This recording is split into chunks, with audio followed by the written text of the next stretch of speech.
Pardon. Merhaba arkadaşlar. Pardon Gündem Haber Komedi. Başlayalı çok oldu. Yalnız baştan söyleyeyim, bu bölüm böyle çokça falan olmayacak. Çünkü konu çok mühim. Öyle grafiklere, sayılara, rakamlara, istatistiklere de boğmayacağım sizi. Herkese iyi eğlenceler, iyi seyirler. Abone olalım, likelayalım ve yorum yazmayı unutmayalım. Yeni bir algı sistemi oluşturmaya çalışıyorlar. Ekonomi bogdan değilmiş. Grafik var ya, böyle enflasyonun yükseldiğini gösteren, okun böyle hani sanki panoyu delmemiş gibi. Diyorlar ki yok o yok. Hayat pahalılığı var.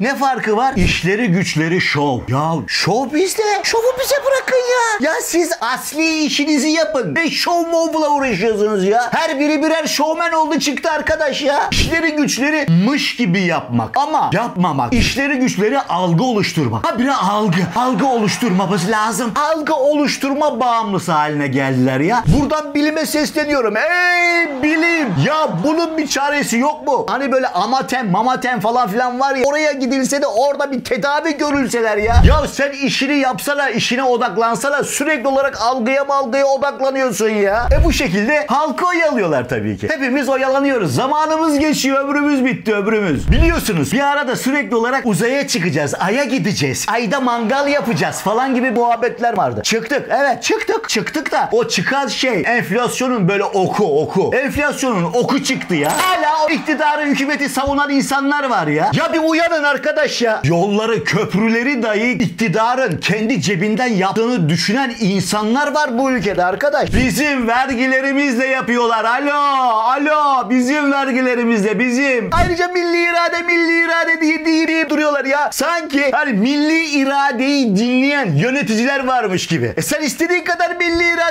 irade ya, milli iradeye saygıları yok ya. Sen hala milli irade falan filan diyorsun ya. Milli iradeyi saygı duyduklarını düşünerek gire onlara böyle bir sarılmışsın ya. Hani nerede milli iradeye saygı ya? Rakamları ileri geri alıp böyle sihirbazlık, hokkabazlık yapmaya çalışıyorlar. Neden anlamıyorsun arkadaşım ya? Ha? Saltanatları, şatafatları için bindiler sırtımıza arkadaş. İnmiyorlar ya. İnmek bilmiyorlar yani. Aynı gemideyiz deyip duruyorlar da. Bir bakın bakalım. Onların bulunduğu gemiyle senin içinde bulduğun gemi aynı gemi mi? Aynı gemide miyiz? Kendi ceplerinden tek kuruş para çıkmıyor. Ondan sonra aynı gemideyiz. Hep hazineden yiyorlar ya. Yani nereden? Bizden yiyorlar, bizden. Onların hepsi bizim paramız arkadaşlar. Ayrıca hiç düşündünüz mü? Kendi şatafatlarından hiç böyle vazgeçiyorlar mı? Tasarruf ediyorlar mı? Tasarruf ediyorlar mı? Ya hayır. Vergi üstüne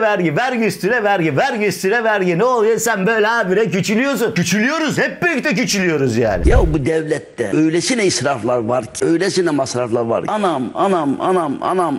Türkiye'deki israfı görüyorum. Eğer israfın önünü alabilsek sizden vergi almaya gerek kalmaz. Devletlerin parası olmaz arkadaşlar. Devletin parası dediğin şey senin verdiğin paradır. Yani vergilerinin nereye gittiğini sorman lazım. Sorgulaman lazım. Senin faydana mı harcanıyor? Nereye harcanıyor bu vergiler? Nereye gidiyor? Öyle yok kafama göre. Biz hallediyoruz. Siz şey yapmayın ya. Biz nasıl bu işleri hallediyoruz falan gibi. Yani onların şatafatlarına giden para senin benim cebimden çıkıyor. Bakın görün abi ne kadar güzel açıklıyor.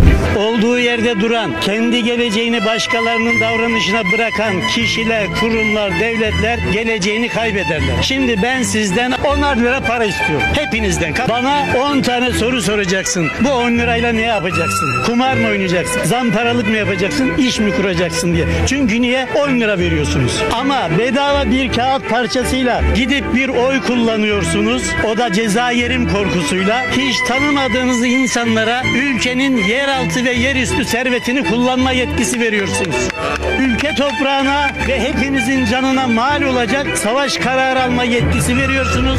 Ama bana vereceğiniz 10 lira kadar hesap sormayı beceremiyorsunuz. Siz bu vatandaşlığı hak etmiyorsunuz. Ülkeyi babalarının malı, şirketi gibi yönetiyorlar ya. Hani biz de onların sanki kölesi, işçisi gibiyiz. Ah ne güzel valla. Seni beni de öyle milli irade, yok dincilikle, vatan milletle, hamasetle falan filan böyle oyalamaya çalışıyorlar. Hatırlayalım anlayalım. Halkız biz ya. Halk. Bu ülkenin sahibi olarak halkız biz. Devlet biziz arkadaşlar. Türkiye hiçbir partinin, hiçbir insanın tapulu malı değil. Sözüm meclisten dışarı. Size söylemiyorum. Yalnız bunun farkında olup da ses çıkarmayanlar da bu sistemden, bu yönetimden faydalanıyor, nemalanıyor demektir. O halde dünya birincisi olduğumuz yüksek enflasyondan, her gün gelen zamlardan, artan vergilerden, işsizlikten, azalan özgürlükten, ülkenin göz göre göre erimesinden şikayet etmeyeceksin. Bazılarınız şu anda kazanıyor olabilir. Tabi size de 3-5 atıyorlar böyle 3-5. Ama senin aklının, hafsalanın almadığı kadar büyük paraları götürüyorlar ya. Yani bu iş döner dolaşır. Yarın bugün seni de vurur. Farkında değilsin. Buradan devlet büyüklerime sesleniyorum. Utanarak söylüyorum ki bir AK Partiliyim. Yıllarca AK Parti'ye oy verdim. Bunları konuşurken kimseden rüşvet yemedim, kimseden para almadım. Esnafım, evim kira, iş yerim kira. Bugün 1500 liraya oturduğum ev kiram olmuş 4000 lira. Adam diyor ister otur ister çık. Tanınmış bir esnaf olarak bugün bu videoyu çekmekten utanıyorum. Yerin dibine giriyor. Dükkanıma malzeme alamıyorum. Yerine malzeme koyamıyorum. Ya evimizin kirasını, elektriğimizi, suyumuzu ödeyemez olduk. Allah'ımızı şaşırttınız. Ya adam gibi bir kanun bir tüzük getirin. Kazancımızı size verelim. Çocuklarımızın barınacağı, karnını doyurulacağı bir ev, bir okul tahsis edin. Çocuklarımızı okutun, barınacak, bize kafamızı sokacak bir ev verin. Siktir olalım, size çalışalım. Allah'ımızı şaşırttınız. Buramıza geldik. Hemen diğer videoya geçiyoruz. Çalıyorlarmış. Benim sorun değil kardeşim. Çalıyoruz Allah onun arasında. Biz de çalıyoruz. Biz de verdik kaçırıyoruz burada. Öyle kardeşim. 100 tane mal satıyoruz. 20 tane fiş kesiyoruz. Yalan mı kardeşim? Çalmayan var mı Allah aşkına? Dürüst olmak lazım kardeşim.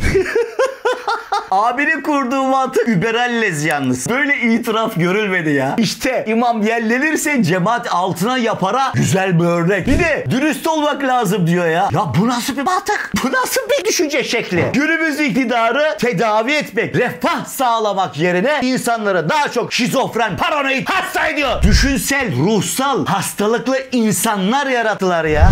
Bu aslında şunu da gösteriyor. Yani sorun ekonomi sorunu değil arkadaşlar aslında. Daha temelden baktığımızda sorun tek adam rejiminin denetimsiz, keyfi yönetimin ekonomi üstünde yarattığı sorun bu arkadaşlar. Evet arkadaşlar, abone olalım, likelayalım ve yorum yazmayı unutmayalım.